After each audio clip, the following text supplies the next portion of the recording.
var ya bunun hesabı sorulacak. Elbet sorulacak sizde. لتوهية تركيا وباكور روجا سركة يا خلقي بابونا إلكتريكية أصناف دكاندارين سوكا هنري آمدجي بقرسي داخوانيك تا بالكشاندن سر روشا خراب يا خلقي وان داخوزا باشفكشاندن هزما إلكتريكي كرن Elektrik ve doğalgaza yapılan bu zamlarla جبر بهای الکتریک و غازا خوزایی جبلی ام مفتل دریه خو بخن تو چاره کام نمایا جبر فاتورین زیده اصناف نکارن حقیق خباتکارین خو بدن نکارن کرین خو بدن نکارن پیوستیا گرینگ نان ببن مالین خو جویجی ام دسری د بانگوازی الوزیر انرژی و حکومت دکن یان هونه بردوام پارستنا برجوندین چند کمپانیایان بکن یان جی هونه الپشتوانی اصنافان بنکو بسالان باجر خود ددن دمل دست او زمین هاتنا پاش و بکشینن yapılan zamları derhal geri alın. هر وها تمام اصناف دکاندارین سوکا هنری آمده لهمبر فاتورین زدین الکتریکی سه روزان ساعت هفته واردا جبو 5 دقیقه الکتریکین سوکی و ین دکانین خواه گرتن فندان و خستن و بوی آوایی بهابون الکتریکی پروتستو کرن.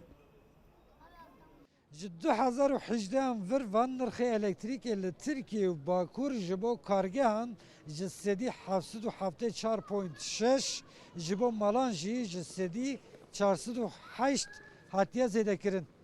هری داوی جی د سرسال دا لگور تعریفه کی جسدی 5 لگور تعریفه ادن جی جسدی 325 زم هات سر الکتریکی کو لترکیه و باکور نرازیبون زیده لهمبر ویزما داوینه.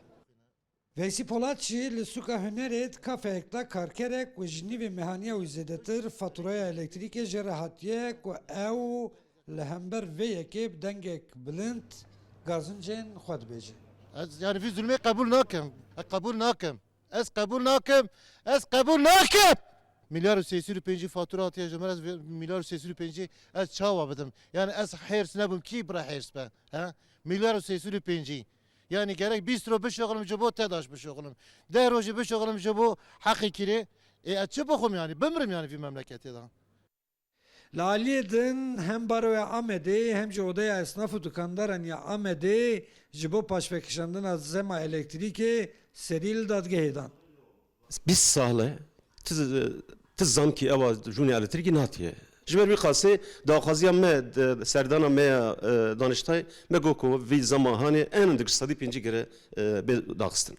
لترکیه و باکور د حال هیدا هلبرین الکتریکی د دست 21 کمپانیین تایبت تنه کو یک سدم نرازبون خلکی جی اوه خلق دخوازن الکتریک شالی دولت و وره هلبراندن و به ارزانیش بوان وره داین لالیکتن لگور وزیر انرژی و چافکانین سرشتوی ترکیه فاتح دönmez جبر نرازبون خلکی جبو کم کرن نرخ الکتریکی حکومت ترکیه جی دناو لو تفگرک تایک و ین دروژن پیشتا گشدانک ارنی دوی درباره دا چه به عبدالسلام اکنجی روداو آمد